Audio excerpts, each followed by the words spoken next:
Continuando con las lesiones orofaríngeas, vamos a ver ahora fracturas de la mandíbula.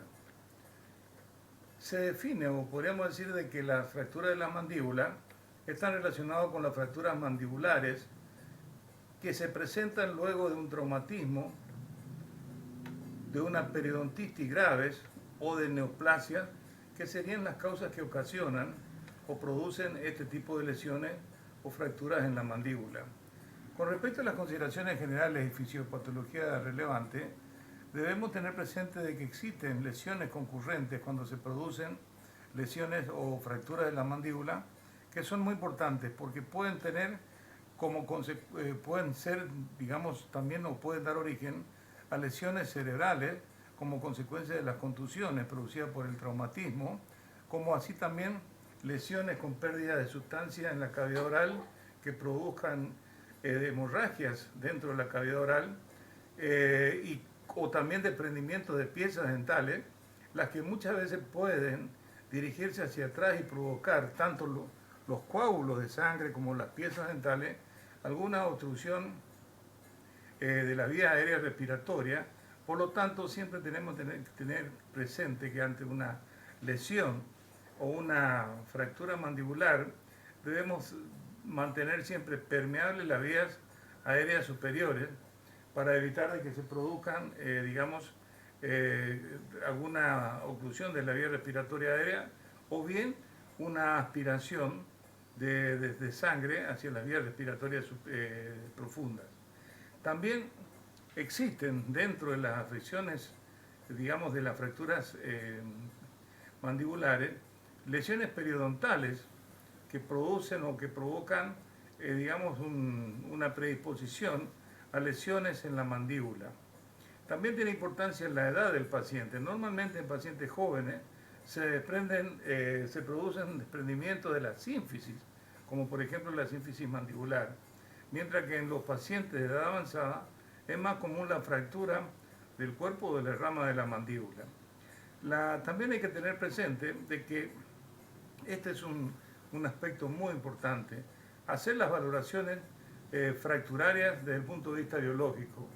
¿Por qué? Porque ustedes van a encontrar fracturas en pacientes que tienen mucha capacidad biológica, como es un perro pequeño, de edad pequeña, como es un cachorro, o bien pueden estar en presencia de pacientes que tienen escasa o nula capacidad osteogénica o biológica de recuperación ante una fractura de una mandíbula y que se tendrán que tomar las medidas de acuerdo a ella. Pueden ser medidas muy sencillas, como en el caso de perros, digamos, jóvenes, o medidas más complicadas en el caso de perros de edad avanzada. Siempre hay que tener presente que ante una fractura de mandíbula debemos tratar de conservar siempre las piezas dentarias, porque muchas veces las piezas dentarias son las que dan estabilidad cuando se produce la reducción de los fragmentos fracturarios, y por ese motivo es conveniente de que si las piezas dentarias se encuentran normales, no se encuentran lesionadas, no presentan enfermedades periodontales ni afecciones con caries, piezas dentarias con caries, es conveniente conservar esas piezas dentarias porque eso es lo que van a dar estabilidad a la fractura mandibulares. Los síntomas. Existen una serie de síntomas que son muy importantes para poder llegar al diagnóstico, clínico, y que se refieren fundamentalmente al babeo con saliva filante y hemorrágica. La mayoría de las veces se producen lesiones en la mucosa bucal y lo que produce es, ¿no es cierto?, una dificultad para, una disfunción en la deglución. Ante esa posibilidad, debido a la fractura mandibular, se produce la caída de una saliva y que generalmente es hemorrágica porque está lesionada la mucosa. Entonces produce una saliva filante y hemorrágica, que esa saliva filante se caracteriza porque cae y moja la cara anterior de los miembros. El paciente tiene dificultad para hacer la oclusión de la cavidad oral, por lo tanto la boca permanece abierta. Siempre hay una lengua exteriorizada. La lengua está, la mayoría de las veces no está, la boca permanece abierta y por lo tanto al estar abierta la lengua se exterioriza. Va a haber dolor. Eso es una de las características fundamentales que tenemos que tener presente. Las lesiones en los huesos mandibulares producen dolor. Por eso las fracturas crónicas producen un dolor crónico que digamos que dificulta muchas veces la aprehensión de la comida.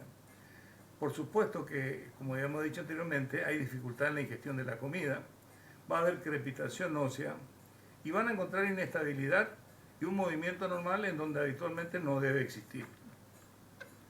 Ahí ustedes ven una fractura de rama de mandíbula, donde ustedes ven un babeo con saliva afilante y hemorrágica, debido a que se produjo una dehiscencia del epitelio de la mucosa bucal. Y ahí ustedes ven restos de coágulo y una saliva afilante y hemorrágica que cae y que moja, digamos, la zona de la periferia de los labios y los pelos de la zona, digamos, que limitan la comisura labial. Ahí ven otro perro, ¿no es cierto?, que tiene un problema oral, en este caso es una obstrucción, digamos, por un hueso ubicado a nivel de la cavidad oral, y eso produce la caída de una saliva afilante que moja la cara anterior de los miembros. Ahí esa es la particularidad, moja la cara anterior de los miembros. La boca abierta, cuando hay en este caso una fractura de cuerpo mandíbula bilateral, hay una imposibilidad funcional de mantener la cavidad cerrada y por lo tanto la boca permanece abierta con la exteriorización de la lengua y ustedes ven que se encuentra la zona de los labios, periférica de los labios, tanto superior e inferior, totalmente mojada por una saliva afilante, ya que no puede hacer la dilución de la saliva. También van a encontrar, como dijimos anteriormente, inestabilidad y movilidad normal en la zona, fundamentalmente en el caso de la sínfisis, y eso se presenta más comúnmente en animales jóvenes, en animales que todavía no han terminado su osificación, en animales que tienen menos de un año de vida.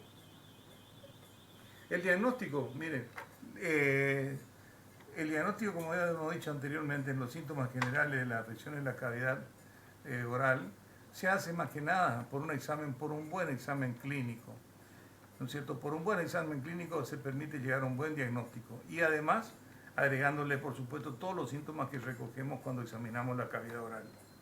En este caso, fíjense ustedes que estamos realizando un examen y podemos hacer un examen tranquilo de la cavidad oral y determinar qué es lo que ha ocurrido y determinar la fractura y qué huesos o dónde o a qué altura se produjo la fractura. Las radiografías son bastante complejas, como habíamos dicho anteriormente, debido a que hay una superposición de imágenes en una estructura tan compleja como la cabeza. Por eso, miren, los diagnósticos, el examen clínico, por supuesto con guante y con todas las medidas de bioseguridad, es conveniente realizarla a pleno porque se obtienen datos muy, muy importantes y definitorios para tomar decisiones dentro de una patología de la cavidad oral. El diagnóstico radiológico, como ya hemos dicho anteriormente, si se debe o si se quiere realizar, se debe hacer tomando distintas incidencias, porque como ya hemos dicho que se superponían las estructuras, digamos, de la cabeza, se podrían no se podría obtener con pocas incidencias un buen diagnóstico. Entonces, para tratar de encontrar la patología en la mandíbula o en cualquier sitio de la cabeza, es conveniente obtener distintas incidencias radiográficas: dorso ventral, lateral, oblicuo lateral derecho oblicuo lateral izquierdo. Y hay una posición que es muy interesante, fundamentalmente cuando afecta en el maxilar o en la mandíbula, en la parte rostral o anterior o oral, en la porción oral, que es las placas o la radiografía tomada intraoral.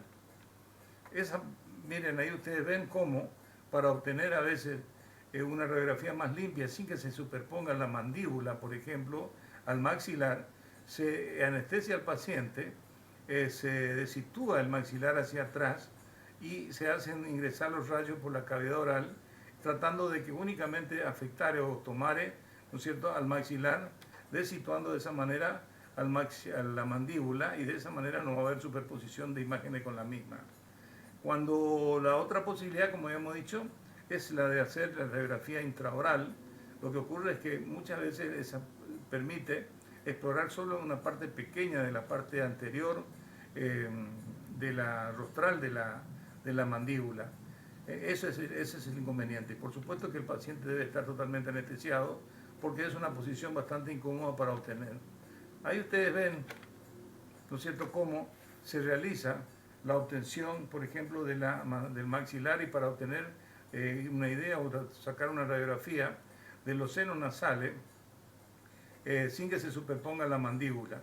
Se coloca la placa intraoral bajo anestesia, y ahí ustedes ven, ¿no es cierto?, cómo se coloca, en este caso, una placa intraoral, y sostiene una placa totalmente, digamos, bastante más explícita que si dejáramos la mandíbula, digamos, en conexión con el maxilar, y de esa manera va a haber una superposición de imágenes de la misma.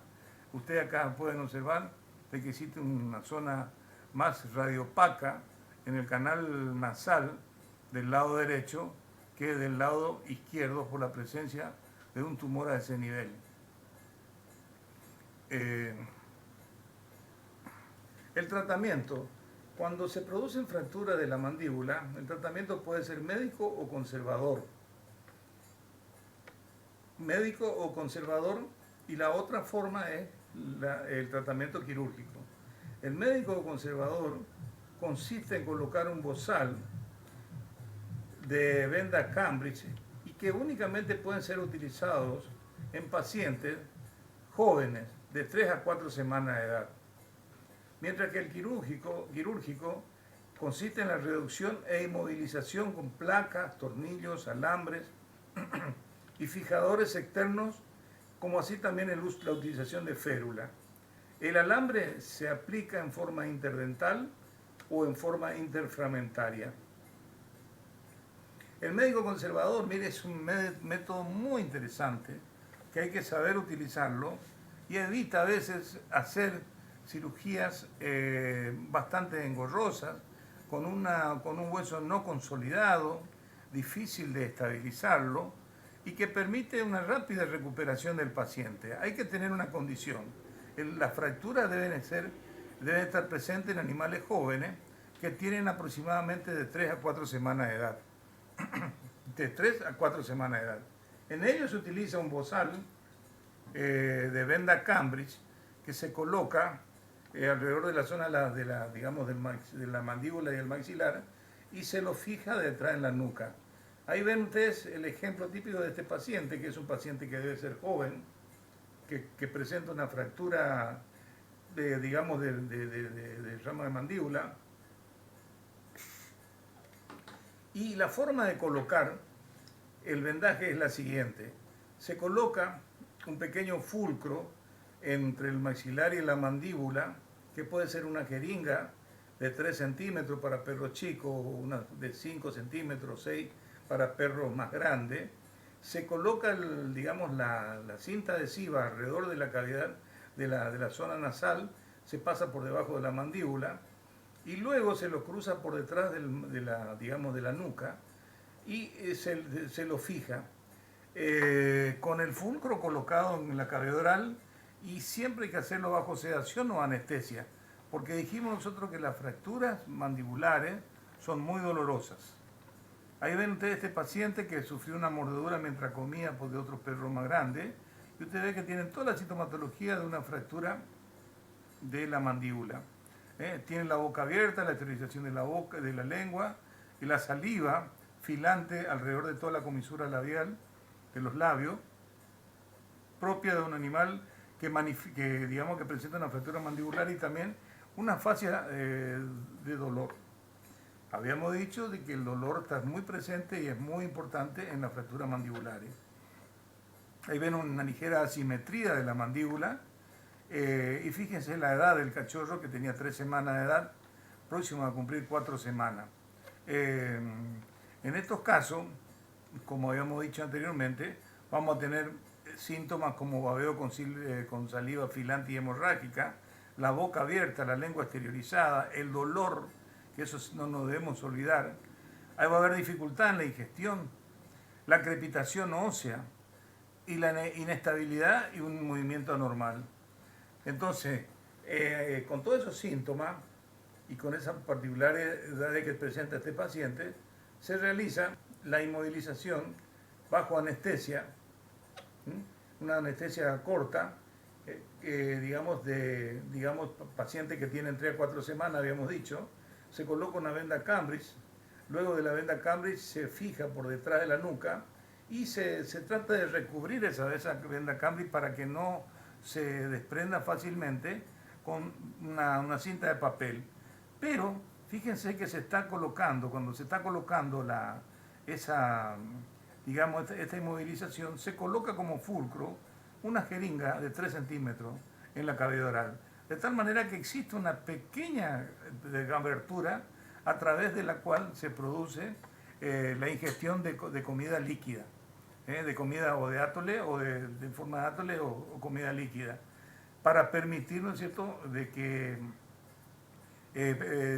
para permitir de que tenga poco movimiento mandibular y que no exista ninguna comida con, digamos, de alimento balanceado que implique, o que sea de granos duros, que implique movimientos que por supuesto el paciente no lo puede realizar y que van a dificultar la cicatrización de la fractura. Estos pacientes se alimentan con una alimentación líquida en forma de átole. Y vuelvo a repetir, deben tener lo que los pacientes, digamos, deben tener de 3 a 4 semanas para tener éxito. Ahí se obtuvo una placa radiográfica, fíjese, esta es una lateral, y luego se obtuvo una ventrodorsal, y la verdad que es muy difícil detectar la fractura. Acá podemos ver una imagen de una fractura de la mandíbula. Por eso le digo de que lo más barato, lo más seguro y lo más eficiente es un buen examen clínico adosado a una buena recolección de datos sintomatológicos, que es lo que va a dar por resultado final el diagnóstico de la fractura de la mandíbula. Con respecto al tratamiento, ese vendaje queda aproximadamente entre 15 y 20 días, porque la cicatrización es muy rápida. Entonces, lo que muchas veces el paciente tolera solo el vendaje, porque él encuentra una gran comodidad con ese vendaje. Pero también cuando el paciente ya se encuentra un poco cansado, empieza a tener alguna actitud de como tratar de sacarse el vendaje. Eso hay que tratar de cuidar, y que por lo menos son 15 a 20 días en la que se produce por lo menos una inmovilización cartilaginosa de la fractura, y ahí se debe seguir continuando con la comida en forma líquida hasta el mes para que se consolide la fractura y evitar de que juegue con otros perros, evitar el juego con juguetes, evitar el juego con huesos, etcétera, etcétera. La consolidación es muy rápida. El tratamiento quirúrgico, se hace con la reducción e inmovilización con placas, tornillos, alambres, y también puede usarse fijadores de terno y férula. El alambre se aplica generalmente en forma interdental o interfragmentario. Pero previamente a eso, nosotros vamos a hacer una valoración. Habíamos dicho que era muy importante hacer la valoración fracturaria biológica. Mire, muchos de los éxitos que uno puede llegar a tener en el tratamiento de una fractura, lo vamos a tener gracias a que hagamos esta valoración fracturaria biológica y también una valoración fracturaria clínica. En esta valoración fracturaria biológica, con el número 1, vamos a tener los pacientes que tienen mucha dificultad en la reparación de la fractura, mientras que los que tienen el número 10 están, con escaso riesgo y cicatrizan más rápidamente. Los pacientes que son, gerontes, que tienen una salud insuficiente, una escasa cubierta de tejido blando, con poco hueso cortical, y que la lesión ha sido provocada por una lesión de alta velocidad, por ejemplo, un disparo de arma, o que se ha tenido que hacer un abordaje extenso, lo que se produjo una gran modificación o gran desprendimiento de tejido, tienen una recuperación lenta y la capacidad biológica de recuperación es muy lenta y en algunos casos fracasa. Es muy importante, por ejemplo, que en pacientes geronte la fractura de mandíbula se fracase porque ya de por sí tienen digamos, una poca capacidad de producir hueso y por lo tanto todo lo que uno trate de reparar con métodos ya sea clavos, tornillos, alambres, etcétera, a veces fracasa. Por eso en esos casos existe otra técnica para poder recuperar al paciente. Mientras que aquellos pacientes que son juveniles, presentan una salud excelente, una buena cubierta de tejido blando con mucho hueso esponjoso y la lesión ha sido de baja velocidad y no ha tenido que abordarse zona como es, por ejemplo, trabajar en forma cerrada, son pacientes que se recuperan muy rápidamente y responden muy bien al tratamiento. En este caso, ven ustedes ahí, en este caso incorporamos a los pacientes jóvenes que tan solo nosotros podemos recuperar o facilitar la recuperación, la consolidación de una fractura con un vendaje, digamos, alrededor de la zona nasal, con venda Cambridge, como vimos anteriormente. Con respecto a la valoración fracturaria clínica, también tiene mucha importancia. Cuando hay escaso cumplimiento del propietario, cuando hay escasa colaboración del paciente, porque hay pacientes a veces que son poco colaboradores, y que tengan un estado de salud deficiente, o que requiera un alto nivel de comodidad para poder superar la afección, son pacientes que tienen dificultades o van a tener mucha dificultad en la reparación de la fractura y eso tenemos que hacerlo saber al propietario. Mientras que cuando el paciente, el propietario del paciente es un propietario que tiene buena predisposición para cumplir con todo lo que uno le indica, cuando hay un paciente de que es muy colaborador, que exige poca comodidad para su restablecimiento, esos pacientes se recuperan más rápidamente. Y esos valores, como dijimos, la valoración fracturaria biológica y la clínica, son pilares fundamentales que ustedes tienen que hacer en todo paciente que les llega con una fractura mandibular. Y van a ver ustedes más adelante, digamos, el por qué uno trata de hacer hincapié en esto, porque hay pacientes que son muy, digamos, gerontes, en donde la capacidad biológica de la mandíbula no está ya en condiciones de regenerar hueso y no responde a la maniobra de estabilización, ya sea de distintos tipos, placa, tornillo, alambre, etc. Y debe buscarse otras medidas de tratamiento. Un detalle importante que nosotros ya venimos haciendo hincapié hace rato, es que en estos casos es conveniente hacer la anestesia por faringotomía, porque de esa manera a nosotros nos permitirá trabajar con mucho más comodidad en la cavidad oral. Y tenemos que hacer una valoración postquirúrgica muy importante, que esa valoración quirúrgica significa que luego de la cirugía nosotros logremos una buena oclusión de la cavidad oral.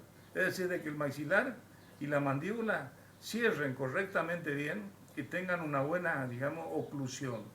Que no haya de situaciones de la mandíbula que van a provocar lesiones posteriores crónicas, como es por ejemplo, la incrustación del incisivo o el canino inferior en la mandíbula, en la zona de la encía. Eso nosotros, cuando ustedes reparan una fractura de mandíbula, la oclusión debe ser perfecta desde el primer momento que ustedes terminan la cirugía. Eso es muy importante. Y eso ustedes lo pueden ver siempre y cuando hagan una anestesia por faringotomía. Porque si ustedes no lo hacen como normalmente lo hacen en la intubación, ese traqueotubo no le va a permitir hacer un cierre o una oclusión total de la cavidad oral. El tratamiento quirúrgico se puede utilizar alguna de las técnicas más comunes en la aplicación de alambre interdentario.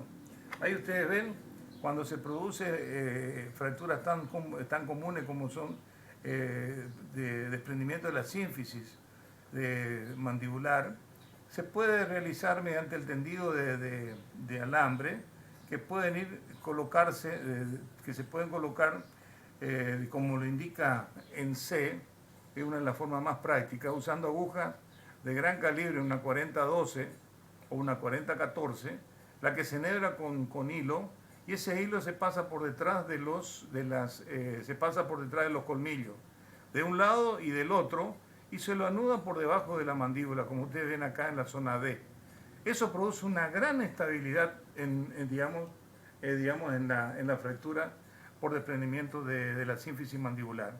Lo mismo son las suturas que se realizan entre los dientes incisivos superiores, como ven en A, producen también una gran estabilidad. Lo que ocurre es que a veces uno trata de utilizar algunos de estos métodos como en A o en B y la estabilidad no es buena. Mientras que cuando utiliza la estabilidad, estabilizar mediante un tendido de alambre, como lo indica la C, siempre se obtiene una muy buena estabilidad y una muy buena, una buena estabilidad y una buena, reducción de la fractura. Por lo tanto, este es un método en lo personal preferido para mí para hacer la estabilización de la fractura por desprendimiento de la sínfisis mandibular. Ahí ustedes ven un ejemplo de una mandíbula, como también se puede estabilizar mediante el tendido en forma de 8 de un hilo metálico entre ambos colmillos inferiores. Lo importante, vuelvo a repetir, es que haya una buena estabilidad y una oclusión posterior buena. Si esto no da resultado y no tenemos una buena estabilidad, pasamos a colocar el alambre como habíamos colocado anteriormente con las agujas. En el caso de la fractura bilateral del cuerpo de la mandíbula, miren, en este caso hay una fractura bilateral del cuerpo de la mandíbula, vamos a poner como ejemplo. El hilo negro indica ese hilito que está puesto ahí, esa señal está indicando dónde está ubicada la mandíbula, la fractura. Se hace mediante el tendido cruzado en forma de X de hilo metálico que van de un colmillo a uno del segundo premolar de un lado, y el otro va desde el colmillo al segundo premolar del otro lado opuesto, y de esa manera se produce la estabilidad de la fractura mandibular. Ahí ven ustedes, en este caso, se hizo ese tipo de reparación y de la fractura, ven ustedes, el tendido de los alambrecitos, ahí se nota donde pasa por debajo del cuello del incisivo, que es muy importante eso, y mire cómo va al premolar, en este caso va al primero y segundo premolar de ambos lados, ven cómo van del primero y segundo premolar de ambos lados, y se tiende el alambre, lográndose una estabilidad muy importante y una oclusión perfecta del maxilar con la mandíbula. Esto es importante, encontrar o determinar de que lograr que la mandíbula y el maxilar tengan una muy buena oclusión, que cierre perfecto la cavidad oral. Miren, acá ven ustedes una fractura de la sínfisis mandibular, y ven ustedes cómo hay una inestabilidad en esa zona, lo que demuestra la falta, ¿no es cierto?, de estabilidad, y se realiza la estabilidad usando una sutura en 8, como habíamos visto anteriormente, colocada entre ambos colmillos. Mientras que la otra forma, muy segura, que produce una gran estabilidad, es la que se realiza, como habíamos visto anteriormente. En este caso sí tiene una fractura de sínfisis mandibular y tuvimos que hacer una ligadura porque teníamos problemas en la estabilización de la mandíbula y utilizamos el tendido de alambre usando las agujas, como dijimos, de gran calibre, que pueden ser 40-12 o 40-14, en la que se introduce de abajo hacia arriba a la altura del colmillo, se hace salir por detrás del colmillo y luego se vuelve a pasar por detrás del otro colmillo, ayudado por la aguja. Y de esa manera se anuda por debajo del colmillo y que queda incluso por fuera de la piel y produce una estabilidad muy, muy, muy interesante. Ahí ustedes ven cómo se está pasando con la aguja, se coloca la aguja y se pasa el hilo metálico. Es una maniobra, miren, muy sencilla, muy rápida. Esto se hace en 15 minutos aproximadamente, 15, 10 minutos. Se coloca la aguja, se pasa el alambre, ¿ven? Y luego, por detrás del primer colmillo, luego se coloca la aguja en el otro lado, se hace pasar por detrás del colmillo y se hace pasar la aguja de nuevo otra vez, se hace pasar el hilo otra vez de nuevo. Se hace el anudamiento y se observa cómo se produce la estabilidad muy, digamos, muy firme de la fractura de la sínfisis mandibular. Y de esa manera se logra una estabilidad muy importante de esa fractura de la sínfisis mandibular. ¿Ven? Ahí estamos probando la oclusión. ¿Ven cómo se observa? La fractura de la sínfisis inestable, algunas veces van a encontrarse con que esa fractura no es fácil estabilizarla y por lo tanto tienen que ayudarse con un tendido de otro tipo de hilo metálico. En este caso, fíjense ustedes que se colocó una sutura alrededor de la rama del cuerpo de la mandíbula y se realizó, como no quedaba estable, un tendido de aguja desde el colmillo al segundo y cuarto premolar del lado opuesto. Y de esa manera se logró una estabilidad muy interesante. Y lo importante también es seguir al paciente. En este caso, fíjense, a los 74 días no se sacaba todavía los hilos metálicos, pero había una muy buena oclusión. 74 días de evolución y la oclusión era perfecta. Eso es lo que debemos buscar, que la oclusión sea buena y que la estabilidad también sea buena. En ese momento, a los 74 días, se realiza la extracción de los hilos metálicos, que siempre hay que extraerse, porque es una molestia dentro de la cavidad oral y puede tener puntitas que molestan y eso, mire, una vez, digamos, consolidada la fractura, hay que extraer el hilo metálico y después lo revisamos cuando el paciente había transcurrido 7 años. Y fíjense cuál era la oclusión de esta fractura que nos costó un poco estabilizar y tuvimos que hacer un tendido anexo de hilo metálico, como habíamos dicho anteriormente, en forma oblicua, desde el colmillo al segundo y primero y segundo premolar del lado opuesto. Y cómo queda totalmente consolidado la unión. Mire cómo quedó a los 7 años, estaba perfecto. Eso es lo que hay que lograr, una buena oclusión y que esa oclusión se consolide con la fractura.